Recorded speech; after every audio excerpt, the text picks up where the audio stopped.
بسم الله الرحمن الرحيم يقول يا ليتني قدمت لحياتي فيومئذ لا يعذب عذابه أحد ولا يوثق وثاقه أحد يا أيتها النفس المطمئنة ارجعي إلى ربك راضية مرضية فادخلي في عبادي وادخلي جنتي. الله رب العزت په قرآن عظیم شان کې او رسول الله مبارک صلی الله علیه وسلم په خپلو اقوالو او احادیثو مبارکو کې چې کوم اعلی او بهترین صفات ذکر کړي دي په هغو لویو صفاتو کې او بهترین صفاتو کې یو تواضع هم ده چې په دې سره الله رب العزت بنده د خپل ځان لپاره مقرب او محبوب ګرځوي او په دې سره الله رب العزت د جنت مستحق ګرځوي چې دغه ټول اسباب زمونږ او د تاسو زندگی اصلي مقصد دا ده د من خلقیت مقصود دا ده چې الله رب العزت ته مونږ منقاد وګرځېږو او د الله رب العزت هغه رضا حاصله کو نو دا ټولو اسبابو کې یو سبب هغه تواضع ده. تواضع تعریف خو اگر چې موږ ته بار بار تیر شوی ده خو د نمونې په شکل به تاسو په حضور کې یو تعریف را نقل کوم چې علامه ابن حجر عسقلاني رحمه الله په فتح الباري کې چې د صحیح البخاري شرح ده هغه کې تعریف داسې لیکلی ده تواضع په لغت کې تنزل ته ویل کېږي یعنی ښکته کېدل ځان عاجزه ګڼل کم ګڼل او په اصطلاح کې دوه قولونه ذکر کړي دي یو قول دا ذکر کړی دا اظهار التنزل عن المرتبه لمن يراد تعظيمه او بل تعریف دا سره نقل کړی دا وقيله هو تعظيم من فوقه لفضله چې ته تعظیم د هغه شخص وکي چې هغه فضیلت صاحب فضیلت وي او فضیلت ولري هغه لپاره ځان کم حساب کې الله رب العزت فرمایي او د نیکانو خپل بندگانو او مؤمنانو صفات ذکر کړی دا وعباد الرحمن الذين يمشون یعنی کتاب فکر ودلته وکي الله رب العزت خپل بندگانو ځان د صفات کړی دا وعباد الرحمن بندگان د رحمان ذات الذين يمشون على الارض هغه کسان دي چې په ځمکه په سر باندې ګرځي هاونه په هاون سره د هاون تفسیر لکه تفسیر جلالین کړی دا بسکینه وتواضع په سکون او وقار او آرام سره تک کوي په ځمکه باندې چا باندې ځان غټ نه حسابوي او وتواضع او په عاجزۍ سره ګرځي علیه السلام هم فرمایي ما تواضع احد لله الا رفعه الله و یو کس هم عاجزي نه کوي د الله لپاره مګر الله رب العزت دای لوړوي چې بیا دې ښکل کړم په شونډو شنه جالونه ودرځم به کله چې درته وکړم سلامونه ودرځم به کله چې درته وکړم سلامونه صلی الله صلی الله صلی الله علیه وسلم چې بیا دې ښکل کړم په شونډو شنه جالونه ودرځم به کله چې درته وکړم سلامونه ودرځم به کله چې درته وکړم سلامونه او کله بدرشم ستا وطن ته د مدینې ښکلې ګلشن ته د مدینې ښکلې ګلشن ته د مدینې ښکلې ګلشن ته دیدمو دومې په ګوګل د ارمانونه ودرځم به کله چې درته وکړم سلامونه ودرځم به کله چې درته وکړم سلامونه صلی الله صلی الله صلی الله علیه وسلم چې بیا دې ښکل کړمه په شونډو شنه جالونه ودرځم به کله چې درته وکړم سلامونه ودرځم به کله چې درته وکړم سلامونه او کله حاضر به دې په درشمه چې په صلات و سلام سر شما چې په صلات و سلام سر شما چې په صلات و سلام سر شما پورته مې ویلی به حساب درودونه ودرځم به کله چې درته وکړم سلامونه ودرځم به کله چې درته وکړم سلامونه صلی الله صلی الله صلی الله علیه وسلم چې بیا دې ښکل کړمه په شونډو شنه جالونه ودرځم به کله چې درته وکړم سلامونه ودرځم به کله چې درته وکړم سلامونه او ستا د چبوترې په خوا کې ناست وی د شنې جنګلې په خوا کې ناست وی د شنې جنګلې په خوا کې ناست وی د شنې جنګلې په خوا کې ناست وی تلی مې د سترګو نه د سرو اوښکو رودونه ودرځم به کله چې درته وکړم سلامونه ودرځم به کله چې درته وکړم سلامونه صلی الله صلی الله صلی الله علیه وسلم چې بیا دې ښکل کړمه په شونډو شنه جالونه ودرځم به کله چې درته وکړم سلامونه ودرځم به کله چې درته وکړم او ستا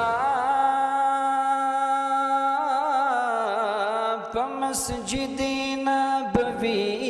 کې په هغه ځمکه جنتي کې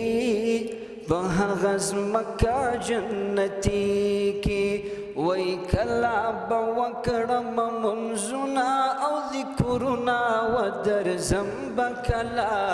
چې درته وکړم سلامونه ودرځم به کله چې درته وکړم سلامونه صلی الله صلی الله صلی الله علیه وسلم چې بیا دې ښکل کړمه په شونډو شنه جالونه ودرځم به کله چې درته وکړم سلامونه ودرځم به کله چې درته وکړم سلامونه او کزا عادل دې من جوړ کړمه درکې دې ځان سره نوکر کړمه درکې دې ځان سره نوکر کړمه هلتا بلیکم ستا صفت او ستا نعتنا ودرځم به کله چې درته وکړم سلامونه ودرځم به کله چې درته وکړم سلامونه صلی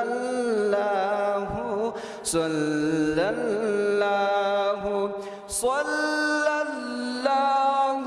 علیه وسلم چې بیا دې ښکل کړم په شونډو شنه جالونه ودرځم به کله چې درته وکړم سلامونه ودرځم به کله چې درته وکړم سلامونه. پیغمبر علیه السلام فرمایي چې تاسو مړه مخکې له دې چې تاسو ته حقیقي مرګ راسي او تاسو حساب او کتاب د ځان سره وکړئ مخکې له دې څخه چې تاسو سره حساب او کتاب د آخرت په ورځ وشي. علماء کرام دلته دوه مطلب اخلي چې تاسو د مرګ څخه مخکې مړه شئ. اول مطلب دا علماء کرام اخلي چې تاسو په دنیا کې کوم خواهشات دي هغه ختم کړئ، هغه پناه کړئ. او دوهم مطلب دا اخلي چې تاسو باید په دنیا کې سوچ او فکر وکړئ چې مرګ خامخا راتلونکی دی. نو له دې وجې یو واقعه راځي چې په تېره زمانه کې حضرت بهلول رحمت الله علیه یو مجذوب بزرګ و چې دا زمانه د هارون رشید باچا زمانه و او هارون رشید به دغه بهلول بزرګ خپل دربار ته رابلی او د سره ملاقات کوي او خپل پوجان ته دا خبره کړې وه چې تاسو دا هیڅ کله ما څخه مه منع کوئ دی دا ما ته رایله کوئ. او د هارون رشید به هم دغه سره سات تیرو او مذاق به ورسره کوي. نو په دې خاطر د خپل ځان ته رابلی. یو ورځ هارون رشید په دربار کې بهلول هم سره ناست دی. د هارون رشید چاړه په لاس کې ده و بهلول ته د استمزاق په طرز وایي وایي بهلوله دغه چاړه به در څخه امانت واخلې که چې در ځان غټ لیونی پیدا کړي دا به زما د خوا هغه ته ورکړې. د ده مطلب خو دا و چې معنا ته لیونی یې در تا بل لیونی نسته. همداسې ما زه بهلول سره مذاق کوئ. خو بهلول هم دا چاړه راواخیستله او کچکول ته یې واچول. څو کاله بعد چې بهلول یو ورځ په ځنګله کې ګرځي یو سړی ورته راغلی ورته وایي بهلوله ته به خبر نه یې هغه ستا محبوب هغه ستا دوست هارون رشید خو مریض دی ډېر سخت مریض دی تا به د هغه احوال نه یې پوښتلي. بهلول هم په منډه راغلی د هارون رشید باچا و دربار ته چې پوښتنه یې وکړي. د سلام وروسته ورته وایي باچا صاحب ستا احوال څنګه دی زه خبر شوی یم چې ته سخت مریض یې. هارون رشید باچا ورته وایي وایي څه حال مې پوښتې درسه ولاړ به سم دی په داسې سفر به درسه ولاړ سم چې بیا به هېڅکله دې دنیا ته رانسم. بهلول ورته وایي وایي آیا تا د دې سفر دپاره یو داسې توشه برابره کړې ده او مخکې له دې څخه تا پوجان و عسکر لېږلي دي دې ځای ته؟ هارون رشید باچا ورته وایي ته لا هماغسې لیونی یې زه درته وایم چې زه داسې سفر باندې ولاړ سم چې بیا به رانسم یعنې د آخرت سفر دی. بهلول بیا ورته وایي وایي مخکې چې به تا 2 یا 3 ورځې سفر کوئ تا به د هغه څخه مخکې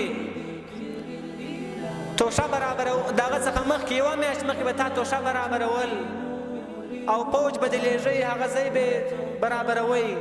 بیا به ته تللې او دا څنګه سفر دی چې تا تر اوسه پورې هېڅ ته آمادګي هم نه ده نیولې.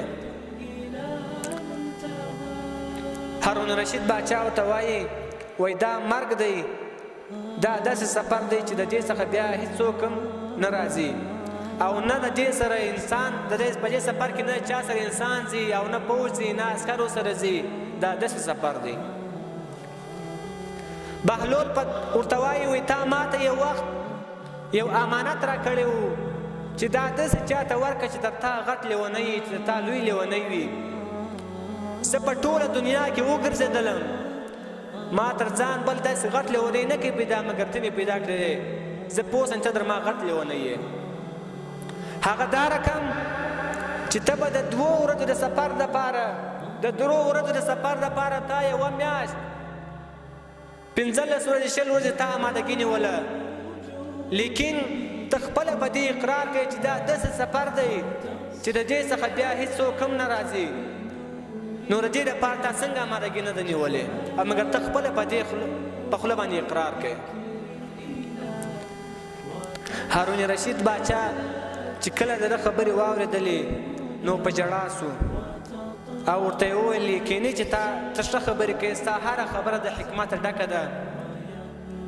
باید هر انسان مخکې له دې څخه چې دی ولاړ سي دته د مرض رانږدې سي، نو انسان باید د ورځې 10 دقیقې 15 دقیقې په دې سوچ او فکر وکړي چې یو ورځ به داسې وخت راځي چې ما ته به پرېږدي خلک غسل راکوي او زما څخه به جامې کاږي او زه به پروت یم، ما به هېڅ په وسه نه کېږي او بیا به ما تر خاورو لاندې کوي او په خرورو خاورو لاندې به زه ښخېږم او زما څخه به مور او پلار اولاد ورونه قریبان دوستان هر څه راڅخه پاته کېږي. انسان باید د ورځې 10 دقیقې 15 دقیقې په دې کې سوچ او فکر وکړي، ځکه چې مرګ یقیني دی راتلونکی دی. هر څوک په دې باندې اقرار کوي چې مرګ یقیني راتلونکی. قوم پرستي داسې یو مرض ده چې نن سبا ډېر زیات عام شوی ده، ان تر دې پورې چې دا تر مدرسو پورې هم را رسېدلی. دا یو تریخ حقیقت ده، دا باید موږ تاسې ومنو. موږ تاسې لیدلي او وینو یا که چیرې په یوه مدرسه کې د مختلفو هیوادونو طالبان سره جمع سوي وي، نو هغه طالبان یو بل ته هیوادونه وریادوي. یعنی که چیرې په یو مدرسه کې مثال یو افغانی وي یو پاکستانی وي، افغانی پاکستانی ته وایي ستا پاکستانی، همدارنګه پاکستانی افغاني ته وایي ستا افغانی. افغانان داسې کوي او موږ پاکستانیان داسې یو، یعنی د ملک په سبب د قوم پرستي کوي. همدارنګه که چیرې په یو هیواد کې په یوه مدرسه کې د یو هیواد طالبان سره راجمع سوي وي، نو هغه یو بل ته ولایتونه وریادوي. مثال یو وایي زه کندهاری یم او بل وایي زه هلمندی یم، همدارنګه یو وایي زه ننګرهاری یم، یو بل ته ولایتونه وریادوي او یو په بل باندې د دې ولایتو په سبب ځان بهتره او غوره ګڼي. همدارنګه که چیرې په یو مدرسه کې د یو ولایت طالبان سره راجمع سوي وي، هغه ځانونه یو له بله د ولسوالي په ذریعه سره یو په بل باندې ځان بهتره ګڼي، یعنی یو بل ته ولسوالي ور یادوي چې زه د پلانکۍ ولسوالي زه د پلانکۍ ولسوالي یم، د تاسې ولسوالي خلک داسې دي، زموږ د ولسوالي خلک داسې دي، یعنی د ولسوالي په ذریعه سره قوم پرستي کوي. همدارنګه که چیرې په یوه مدرسه کې د یو ولسوالي طالبان سره جمع سوي وي، نو بیا هغه یو بل ته کلي ور یادوي چې ته د پلانکي کلي یې زه د پلانکي کلي یم، نو د دې په ذریعه سره د کلو د یادولو په ذریعه سره د قوم پرستي کوي. حالانکه الله جل جلاله په قرآن کریم کې فرمایي یا ایها الناس انا خلقناکم من ذکر او انثى وجعلناکم شعوبا وقبائل لتعارفوا. ای انسانانو ما تاسې نر او ښځې پیدا کړي یاست او تاسې مې ډلې او قبیلې ګرځولي یاست د دې لپاره چې تاسې یو بل سره وپېژنئ، نه د دې لپاره چې تاسې د دې په ذریعه سره قوم پرستي وکړئ.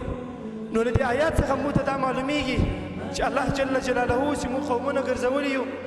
ځان د قومونه ګرځولي یو، همدارنګه ځان د قبیلې ګرځولي یو د دې لپاره چې موږ یو بل سره وپېژنو، نه د دې لپاره چې موږ یو بل په دې سره قوم پرستي وکړو. تور غرو مزل کوم جانان لسته راوړم په وینو د بدن وزیرستان لسته راوړم په وینو د بدن وزیرستان لسته راوړم په تور غرو مزل کوم جانان لسته راوړم په وینو د بدن وزیرستان لسته راوړم په وینو د بدن وزیرستان لسته راوړم. دا وار مو داسې ټینګ عزم د ځانه سره کړی،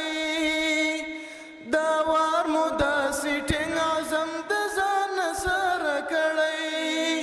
په مرسته د الله په ټول جهان لسته راوړم په وینو د بدن وزیرستان لسته راوړم په وینو د بدن وزیرستان لسته راوړم په تور غرو مزل کوم جانان لسته راوړم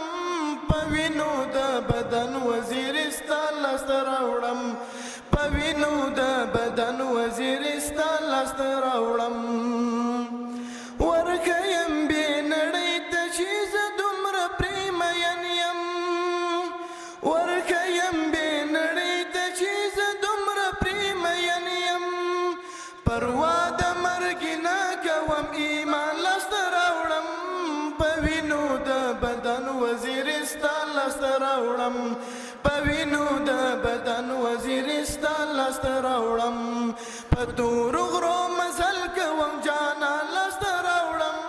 په وینو د بدن وزیرستان لسته راوړم په وینو د بدن وزیرستان لسته راوړم. دا نن چې څومره ستړی او ستومان ورپسې ګرځم، دا نن چې څومره ستړی او ستومان ورپسې ګرځم د ډېرو مودو ورک مې خپل ارمان لسته راوړم په وینو د بدن وزیرستان لسته راوړم په وینو د بدن وزیرستان لسته راوړم په تور غرو مزل کوم جانان لسته راوړم په وینو د بدن وزیرستان لسته راوړم په وینو د بدن وزیرستان لسته راوړم. زه هم لکه بلال په سرو اورو یم خوشحال ډېر، زه هم لکه بلال په سرو اورو یم خوشحال ډېر دا ستاسو په نظر کې دا توان لسته راوړم په وینو د بدن وزیرستان لسته راوړم په وینو د بدن وزیرستان لسته راوړم. محترمو، فکری جګړه څه اوسنۍ نه ده. کله چې الله جل جلاله دنیا پیدا کړه او شیطان یې ملعون وګرځوه، نو شیطان د انسان سره فکری جګړه پیل کړه چې الله جل جلاله د دې نه داسې حکایت کوي: قال فبما أغويتني لأقعدن لهم صراطك المستقيم ثم لآتينهم من بين أيديهم ومن خلفهم وعن أيمانهم وعن شمائلهم ولا تجد أكثرهم شاكرين. دلته شیطان قسم خوري چې یا الله جل جلاله تا چې زه ګمراه کړم، زه به خامخا ستا بندګانو ته په صراط المستقیم کې کینم او زه به دوی ته راتګ کوم د ښي اړخ نه، د چپ اړخ نه او د مخې خوا نه او د شا طرف نه. ته به زیات پیدا نه کړې د دوی نه شاکرین. محترمو، په جنګ کې چې تر ډېرو ډېره اغېزه کوي هغه فکري جګړه کوي. ځکه مفتی ابولبابه شاه منصور صاحب په خپل کتاب یهودي یو تنظیم لیکي چې یهودیان یو تنظیم لري چې دوی هر هفته یو مجلس کوي. د دوی د دې مجلس مقصد اندا وي چې باید موږ د مسلمانانو د ضعف نقطې په نښه کړو ځکه دوی په دې پوه شوي چې د دشمن مغلوبیت د هغه په فکري جګړه کې دی. محترمو، راځم دوهمې خبرې ته. هغه د فکري جګړې لارې او وسایل دي. اوله لاره او وسیله د فکري جګړې هغه دا دی چې راډیو، میډیا او تلویزیون دی چې دشمن دا دواړه وسایل په کار اچولي دي. ځکه که موږ وګورو په تېر 20 کلن جهاد کې امریکایانو دا دواړه وسایل ډېر په کار اچولي ول. محترمو، امریکا راډیو، میډیا او تلویزیون دا امریکایانو راډیو له 20 نه تر 40 پورې چینل درلودل او د 90 نه تر 4 پورې تلویزیوني چینل درلودل چې د دې په پای کې دا شول چې هغه افغان ورور چې زمونږ دین یو، زمونږ اسلام یو، زمونږ نبی یو، زمونږ قرآن یو، زمونږ مسجد یو، زمونږ محراب یو، خو بیا هم دی له زرګونو کیلومتره لرې راغلی زما دشمن سره ودرېږي او ما سره مقابله کوي. دا د دوی ترمنځ څه تعلق نه دی راغلی بلکې دا ټول د فکري جګړې تاثیر دی په موږ کې. عزتمندو، د عامو خلقو دا خیال چې مدرسه د یوې مخصوصې چاردیوالي یو د یو ښایسته تعمیر یا د یو لوکس درسګاه نوم ده. که چېرته دا تعمیر لنګ شي یا دا چاردیوالي ختمه شي نو دا مدرسه به هم ختمه شي. خو لیکن موږ او تاسو به د دې فکر تردید کوو چې مدرسه د دې شي نوم نه ده. که مدرسه د یو تعمیر نوم وای نو موږ به هغه مدرسې ته مدرسه نه شو ویلی چېرته چې اصحاب الصفه د نبي علیه السلام نه درس ویلو. که مدرسه د یو مخصوصې چاردیوالي نوم وای بیا موږ هغې مدرسې ته مدرسه نه شو ویلی چېرته چې د محمود نوم استاد نه د محمود په نوم شاګرد د انار د ونې لاندې درس ویل او الله تعالی ترې دارالعلوم دیوبند جوړ کړ. کله چې مدرسه د دوی شي نوم نه ده نو اوس پوښتنه دا ده چې مدرسه څه ته وایي. مدرسه چېرته چې انسانانو ته د انسانیت تعلیم ورکول کېږي، چېرته چې انسانانو ته د نبوي اخلاقو د ژوند تېرولو اصول ورښول کېږي، دې ته مدرسه وایي. که دغه مقاصد د ښار یا تیکور تر څنګ په یو وړوکي جومات کې ترلاسه شي موږ دې ته هم مدرسه ویلی شو. که دغه مقاصد د صحرا او خاموشۍ او بیابان کې ترلاسه شي موږ دې ته هم مدرسه ویلی شو. خو لیکن په نن عصر کې قسمه قسمه اعتراضات هغه په دیني مدارسو باندې کېږي. دښمن کله وایي دیني مدارسو والا تعلیم تاریخ تیر او 1400 کاله پخوانی دی. بعضې وایي دیني مدارسو والا د نن عصر او ټکنالوژي نه ناخبر دي. دا د اعتراضاتو یو باران ده چې دیني مدارسو علماو باندې راورول کېږي. الله عز وجل په قرآن عظیم الشان کې فرمایي یریدون لیطفئوا نور الله بافواههم. داسې یو ورځ به راځي چې دغه علما دغه طلبا به دغه آیت مصداق ګرځي فالیوم الذین آمنوا من الکفار یضحکون. که دوی هر څومره د دیني مدارسو د علماو خلاف تبلیغات بیان کړي الله عز وجل په قرآن کې فرمایي ولله العزة ولرسوله وللمؤمنین. نو معلومه شو چې مدرسه د یو چاردیوالي یا د یو ښایسته تعمیر رب العالمین والعاقبة للمتقین والصلاة والسلام على أشرف الأنبياء والمرسلين محمد وآله وأصحابه أجمعين. اللهم لك الحمد كما ينبغي لجلال وجهك وعظيم سلطانك. اللهم صل على سيدنا محمد وعلى آل سيدنا محمد وبارك وسلم عليه. ربنا تقبل منا إنك أنت السميع العليم وتب علينا إنك أنت التواب الرحيم. صلى الله تعالى على خير خلقه محمد وآله وأصحابه أجمعين برحمته.